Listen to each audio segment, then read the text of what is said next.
But Sure. now there is this gun obsession. And I think the link for me is so much more about power and superiority and men.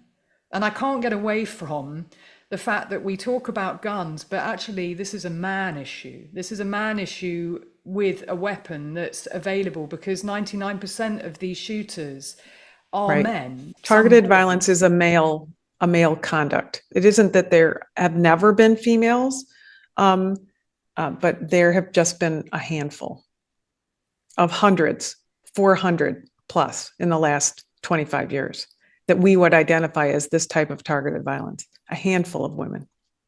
Yeah, and there's It a is a reason for that. We know the mhm, psychology. I mean, when we look back, and you can look at any form of violence, but when boys and men are troubled or upset about something, they express it outwardly.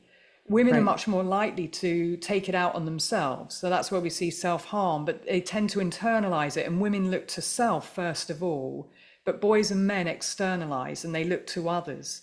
And particularly with when you add in the P word of patriarchy, and it is there, and I correct people all the time.